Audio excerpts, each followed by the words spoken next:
both in the Diocese of Norwich and London. But this trove that arrived from the principal probate registry opened up the possibilities of many, many more depositions through which to work. So there's a glimpse of Roger at work in yet another of his many talented areas. That takes me to the founding material that Roger introduced me to, not only the records, but the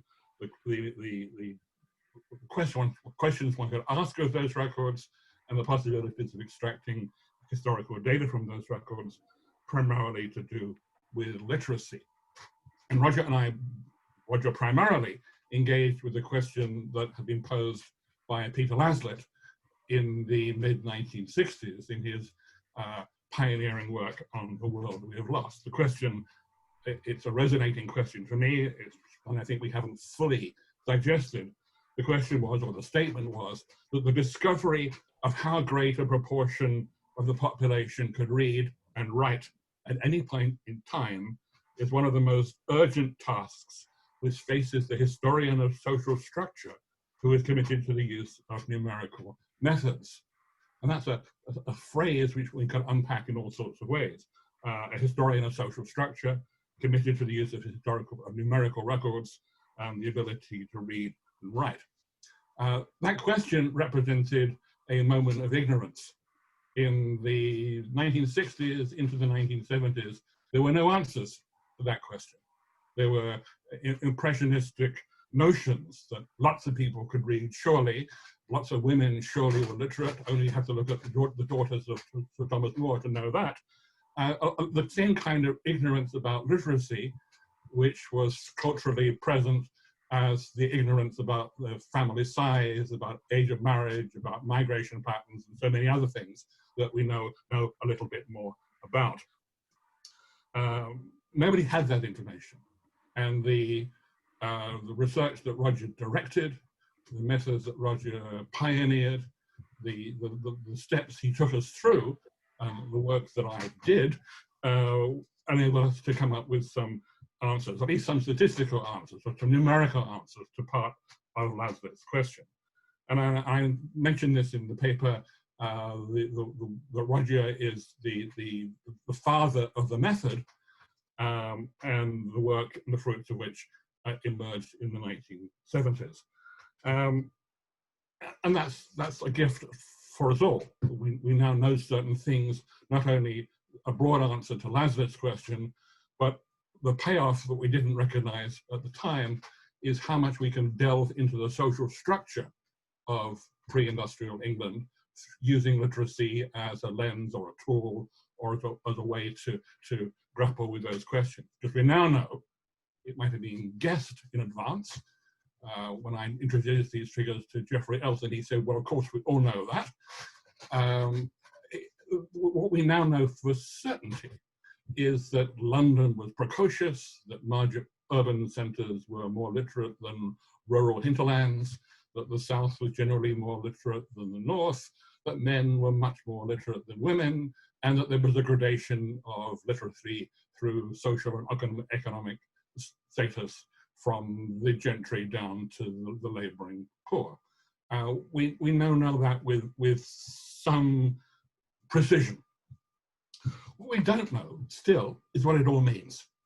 And the next level of question, which we've been answering or exploring, those of us still concerned with literacy in the 1980s and 90s, it moves beyond the graphs and the tables, beyond the statistical analysis, to more intangible questions, to more qualitative issues about the significance, the meaning, the cultural resonance of all that information.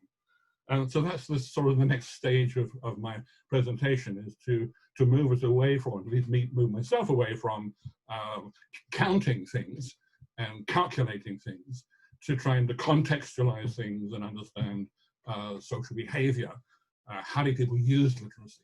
What happens within communities when some people have levels of literacy and others don't?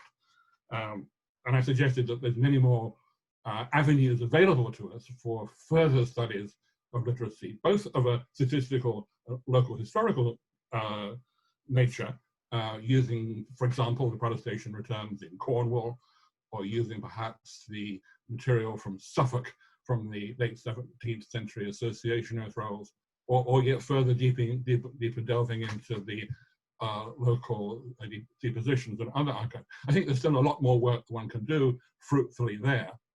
But another level of work involves looking at how that cultural complexity, that social differentiation operates in a community at large. So what I'm trying to do for myself and recommend for others is a work to more integrated community studies in which we look not just at how a community is configured, not how a population is configured demographically, but how it behaves socially, culturally, politically even, under stress, in moments of stress which illuminate a community in action.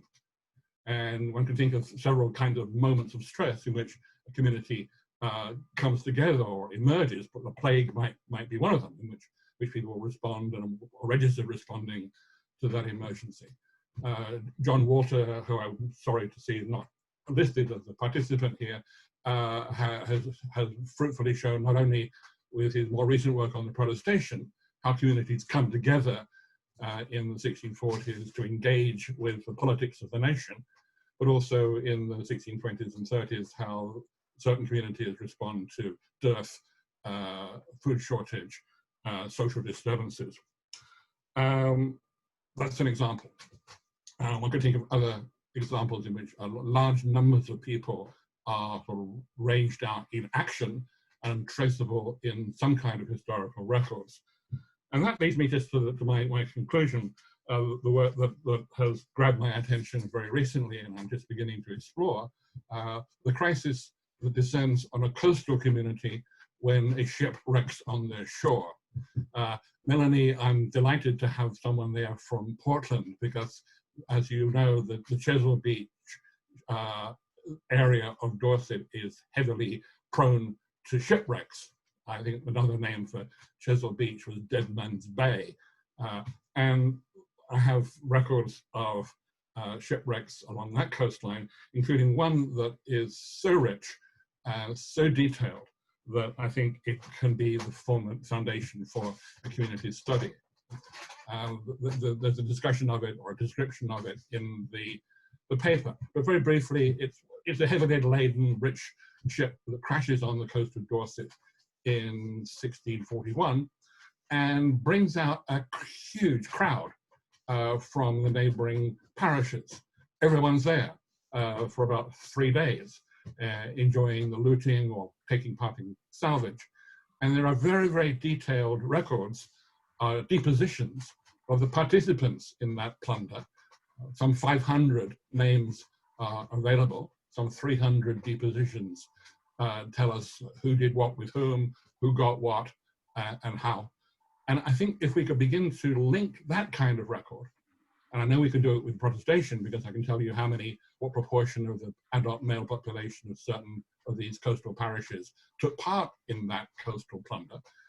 If we can link that kind of record with other economic, social, cultural, demographic records, we might have a much richer, more rounded, and more interesting picture of how English society operated than we would simply get from statistics of literacy or population. So I leave it at that. I'm looking for what I call an eclectic, voraciously eclectic social history, which is open to material qualitative as well as quantitative from as many sources as we can possibly obtain. And I'll leave it there, wishing you well. And also hoping that someone can tip me off to more material related to shipwrecks in the 17th century. Thank you. Thank you very much, David. If we can all signal, I'm sure you will have found some very interested parties in Local Population Studies Society who might help you out with that request. Thank you. Thank you, David. We will keep your questions or